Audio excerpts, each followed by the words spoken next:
This is BRICS Global Television Network's weekly news roundup. We begin with the headlines.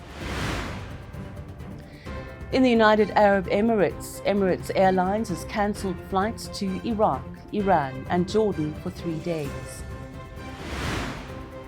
Abu Dhabi to boast the world's largest artificial wave pool. In India, the doctors' strike resumes in Kolkata. And China's Zhang Shui vows to continue her career after reaching the China Open quarterfinals. Hello, I'm Juliet Newell. In India, tens of thousands of people marched in Kolkata as doctors resumed their strike, demanding justice for a colleague who was raped and murdered. The gruesome discovery of the 31-year-old's body at a state-run hospital 2 months ago reignited outrage over violence against women in India. Despite promises from the West Bengal government to enhance safety at hospitals, doctors walked off the job again, leading to a massive protest rally that drew participants from various backgrounds. Organisers emphasised their determination to continue protesting until justice is served. With the city's major festival honouring the Hindu goddess Durga approaching, civil society groups plan to use this occasion to advocate for an end to violence against women. In response to the escalating demonstrations, over 2,500 additional police officers have been deployed in Kolkata, while one suspect is being detained. The West Bengal government faces criticism over its investigation. The incident has drawn parallels to the 2012 Delhi gang rape case, which also prompted widespread protests.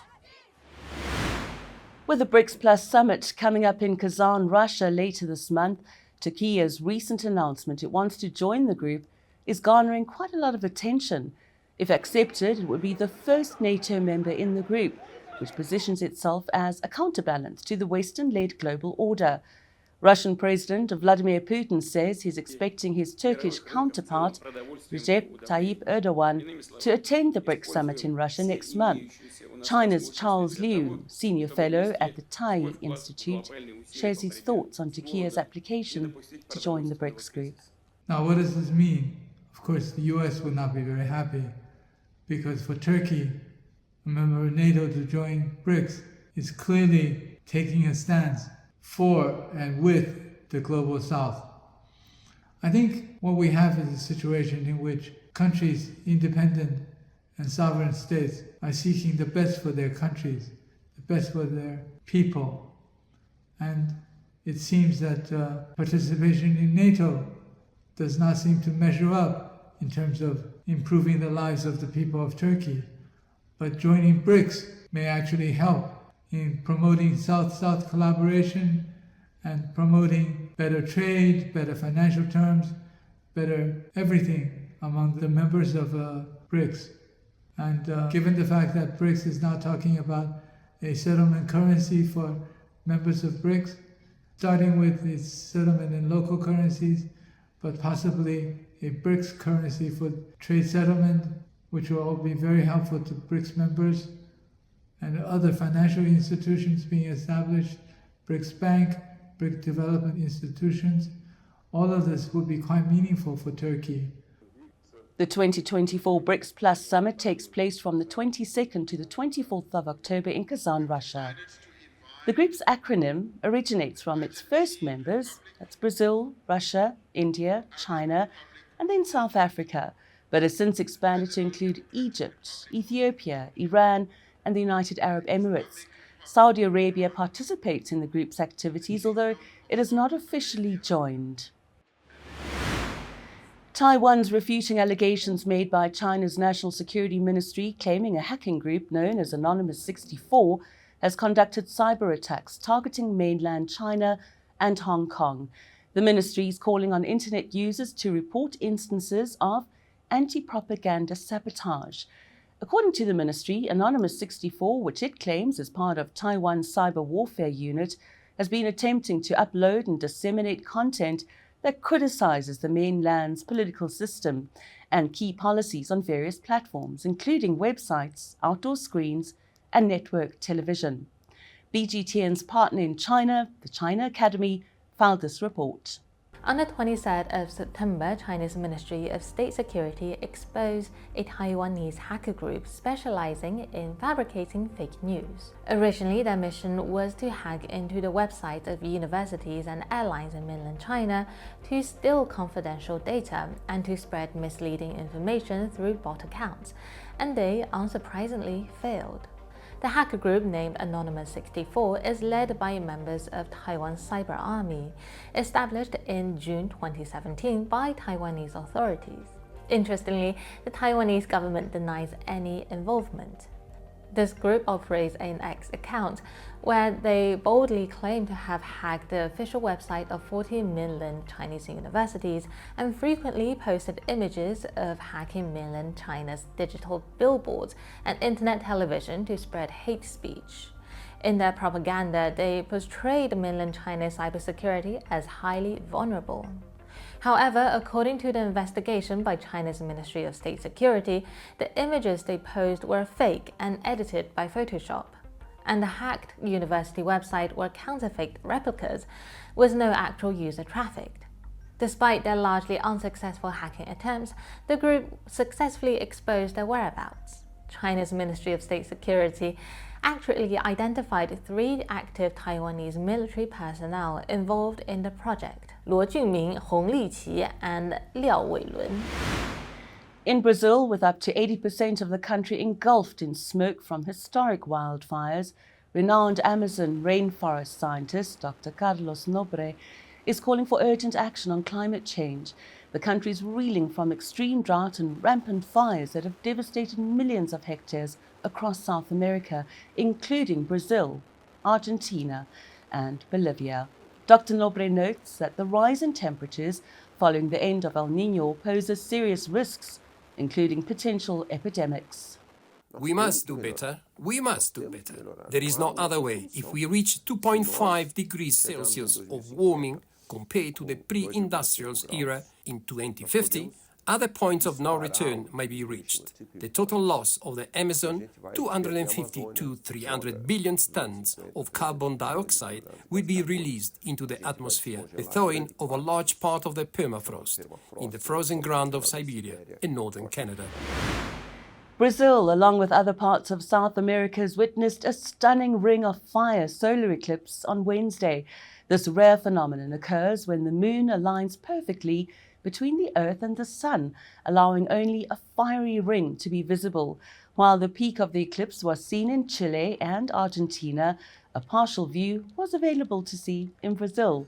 In the small Patagonian town of Puerto San Julian, locals and visitors braved cold winds to observe the event, with classes suspended to allow children to participate. Retired teacher Julio Fernandez brought a telescope for the community's youth, highlighting the educational significance of such events. Experts emphasize safe viewing methods such as certified eclipse glasses or indirect viewing techniques. This eclipse lasted over 3 hours and captivated sky watchers, marking a memorable day for astronomy enthusiasts across the continent. The next partial eclipse will occur on March the 29th, 2025. Coming up, BRICS Plus Business News.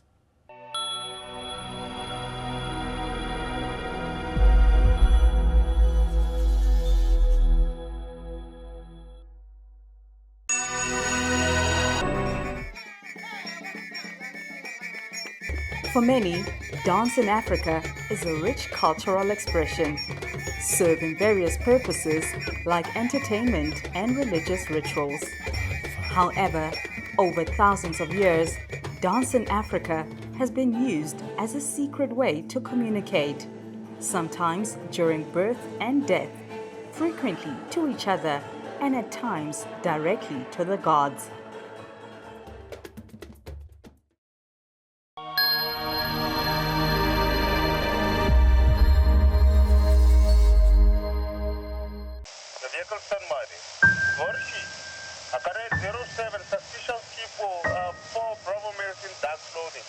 Standing in front of the gate of complaints. They say possible 1 for Alpha there. Number 63 is left. I don't have the nearest corner, but I'll locate so long. Yeah, what's the address there? 63 Number 63, left straight, observatory. But the shop is here, we are here, everything is sorted out. We'll call you if you need a pickup.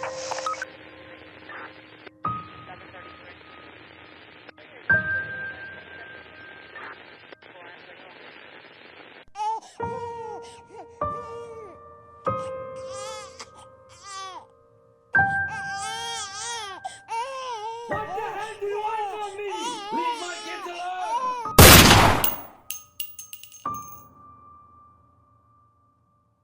No. Possibly I think we're going to lock up this woman. It's our first suspect. Vehicle can cancel on that one. I've got a vehicle on the scene already.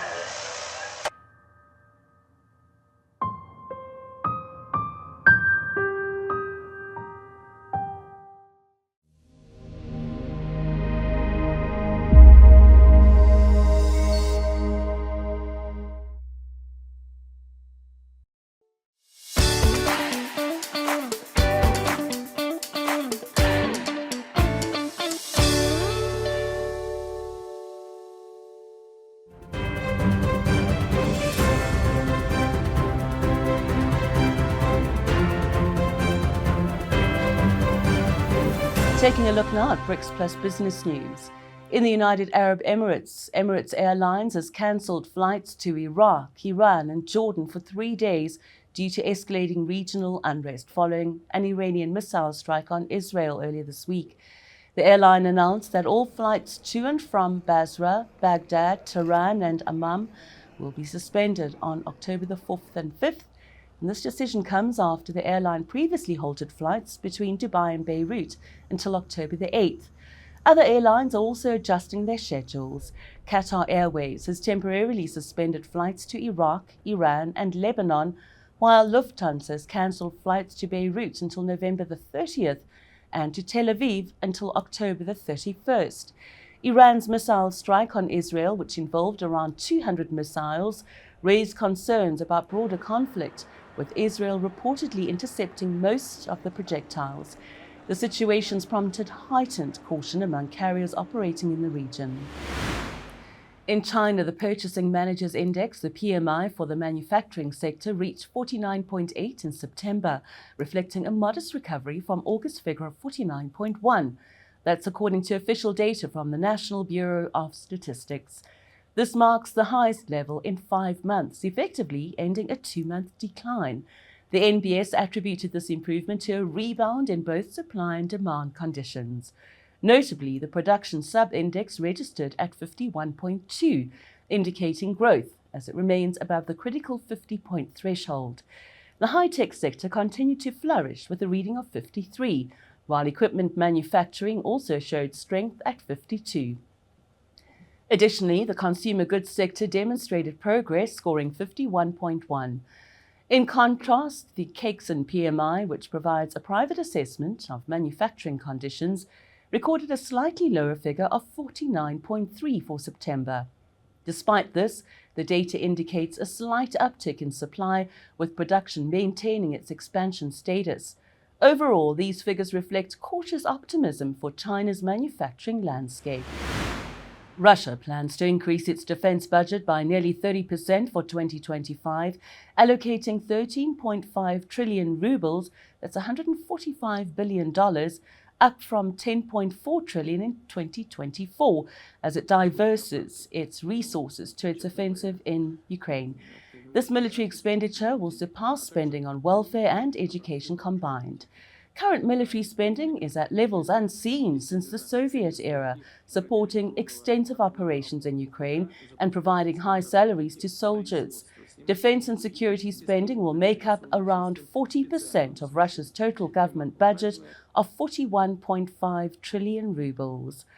Despite emphasizing social support, the draft budget reveals a significant prioritization of military funding, with planned defense spending more than double that for social policy. Ukraine's also ramping up its military budget, allocating over 60% of its budget to defense, but remains heavily reliant on Western aid, with a budget of $54 billion compared to Russia's substantial allocation. Meanwhile, Russia's planned defense spending increase has sparked a divide in public opinion as the country faces rising living costs. The government intends to allocate over 40% of its budget to defense next year, outpacing funding for social welfare and education combined. Critics, including pensioners like Irina, expresses outrage, arguing that prioritizing military expenditure amid a worsening economic situation is unjust. I am, of course, against increasing the budget for the army because the population of the country does not live very well. There's a certain elite, yes, and you all know about it. They live perfectly well, and they are all abroad. I think basically, of course, the people are all against war, and so patriotism is even false to some extent, because you can't wish war and military action on anyone. Russia's largest online retailer, Wildberries, has completed a controversial merger with outdoor advertising firm Rust Group following a bitter takeover dispute that resulted in a deadly shootout at its Moscow office. CEO Tatiana Kim, who recently changed her surname from Bakalchuk after separating from her estranged husband Vladislav, announced the merger's completion in a Telegram video.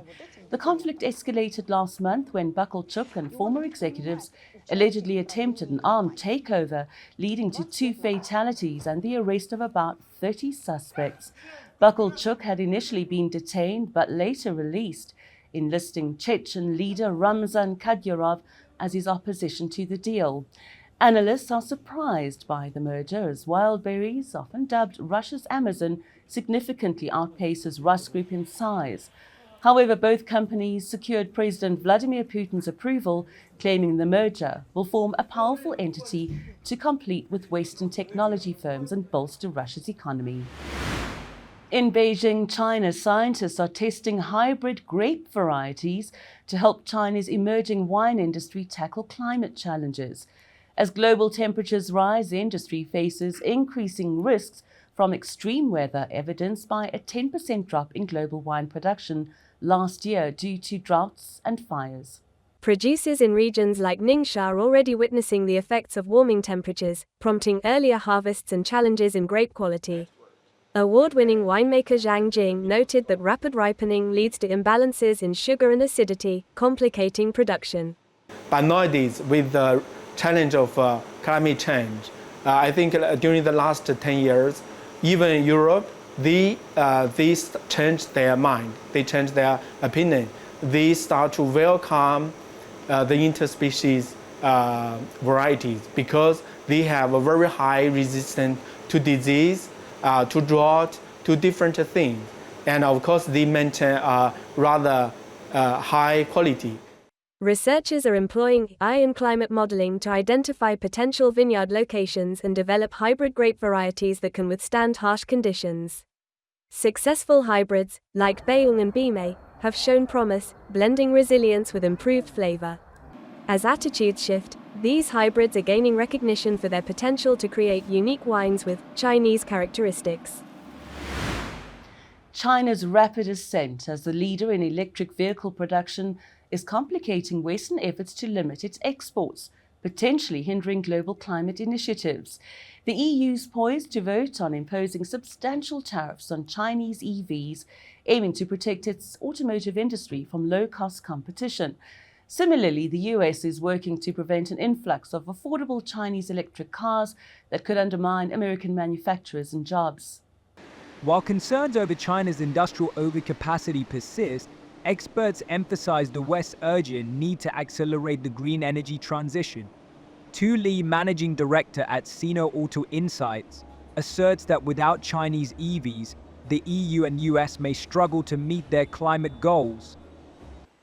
China has heavily invested over $230 billion in its EV sector from 2009 to 2023, with domestic sales driving growth. Analysts predict Chinese firms will capture a third of the global car market by 2030, raising alarms in Washington and Brussels. As the EU seeks to protect its interests, it risks limiting access to affordable EVs, which could slow progress in combating climate change. Coming up, BRICS Plus Sports News.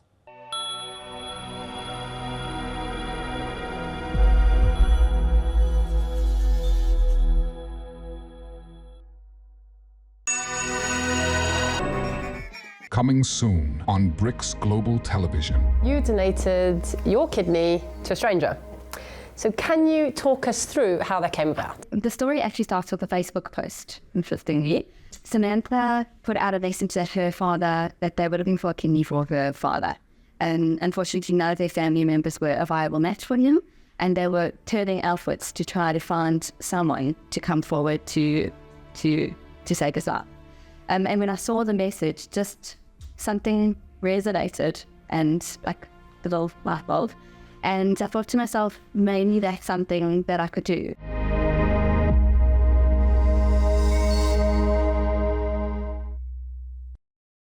Well, here we have it. Time to turn things around. You caught the taxi and watched the money drain out of your account. Now we're going to pay you if you are lucky enough to catch our taxi. Small problem. You've got to know a few things about BRICS. No, not the stuff you build your house with. Welcome to the BRICS on Wheels show.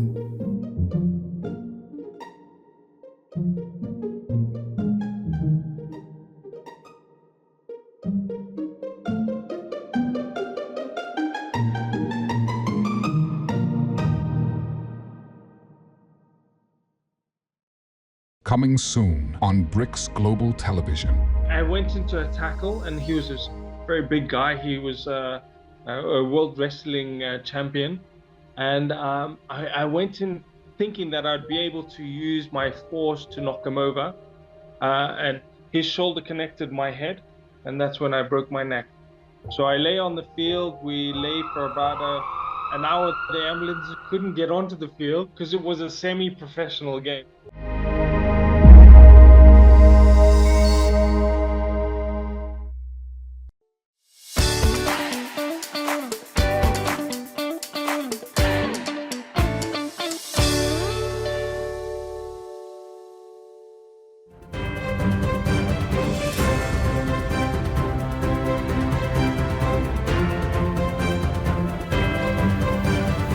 Begin in China. Rising tennis star Zhang Shui, currently ranked 595th, has committed to continuing her tennis career after a stunning quarter-final appearance at the China Open. The 35-year-old made headlines after overcoming a daunting 24-match losing streak that lasted over 600 days, the second longest in WTA Tour history. But despite her impressive journey, Zhang fell to Spain's former world number 2 Paula Badoza with a score of 6-1, 7-6. Notably, she's the lowest-ranked player to reach this stage of the tournament. Encouraged by fellow players like Badoza, Zhang expressed her determination to adjust her plans, saying, "I have to play, don't retire." Once contemplating a shift to doubles, she now aims to compete in both singles and doubles. Having faced uncertainty about her future in tennis, Zhang feels the need to continue on tour, stating, "The only thing left for me is to be a professional tennis player." With the 2024 Women's T20 World Cup now underway, let's take a look at some of the players to watch. Beth Mooney from Australia, ranked first in the ICC's T20 batting standings.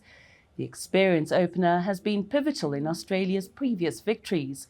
Mooney was player of the series in 2020 and recently scored 50 runs in a warm-up against England.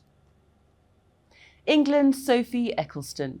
The left-arm spinner, currently the highest-ranked T20 and ODI bowler, brings accuracy and skill to England's attack. Her captain, Heather Knight, praises her control and threat level.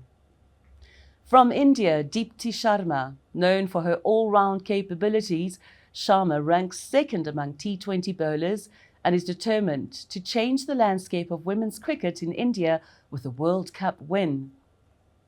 South Africa's Sune Loose. The versatile player aims to bounce back from recent struggles, showcasing her skills in recent matches, including impressive performances in a Test and T20I series. And Vishmi Gunaratne from Sri Lanka. At just 19 years old, Gunaratne has shown promise with a recent ODI 100, suggesting she may shine in the tournament. And from the West Indies, Hayley Matthews, a standout since her 2016 T20 World Cup performance, the captain continues to make an impact with both bat and ball as the team heads in as underdogs. In China, dressed in playful costumes and riding colourful, customised bikes, hundreds of cycling enthusiasts gathered in Beijing for an event hosted by British folding bike company Brompton. It's not about wearing lycra, it's not about going super fast and be super competitive, it's about having fun.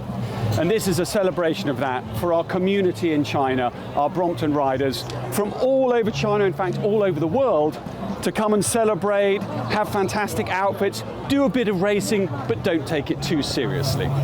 Participants showcased their unique small-wheeled rides and competed for a chance to win a limited edition bike.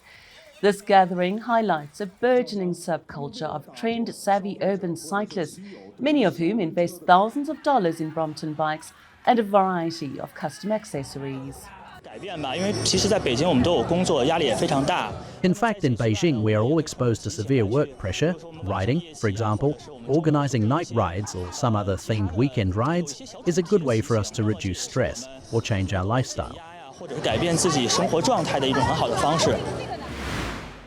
In the UAE, Surf Abu Dhabi is set to launch the world's largest artificial wave pool, measuring 650 meters, which boasts the longest man-made barreling wave globally. General Manager Ryan Watkins says the facility's role is to foster a surf culture in a region where it's virtually non-existent. Our pool basin is 650 meters long. We've got the longest man-made barreling wave in the world, which is awesome. We've also got the tallest wave in the world, which is, what us surfers would call well over head high, but it's, by the ruler, 6 to 9 foot of a barreling perfect wave. The wave pool uses seawater from the Gulf, featuring various wave profiles suitable for all skill levels.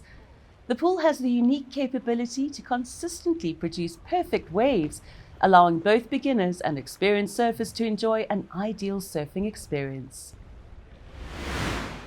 And finally, Miao embroidery is a unique cultural hallmark of the Miao people, primarily found in Guizhou province in southwest China. CGTN's Liu Yang spoke with 2 embroidery masters to explore their cultural heritage and the profound connections between mothers and daughters. Here's the story. Butterflies, dragons, flying birds, and flowers. Miao embroidery works are often referred to as history books worn on the body. They mostly document local history and culture.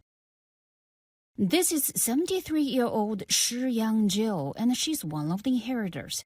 The Guizhou native first started to learn the ways of the needle and stitching at the age of 11, carefully under the tutelage of her mother. Ultimately, she passed that down to her own daughter when she was just 8 years old. Today, Shi Chuanying has grown up and is already well known throughout the fashion industry. Ever since the 90s, Shi Yangjiu has refused to let this generational craft and heritage be lost in the mountains. This has sparked an idea to take her handcrafted pieces to the market. Shi Chuanying has successfully developed a series of products such as Miao costumes that combine tradition with modernity. Over the years, her team has visited many countries, including France and Italy, to promote Chinese culture. She now earns a high income each year and has also helped more than 300 local embroiderers. This is the cloth that Shi Yangjiu's mother once gave her. It signifies a decision made by their grandmother that this cloth would no longer be sold. And that's this week's Roundup. For daily updates, check out our website or social media. And if you want to be first in line for the latest news, be sure to subscribe.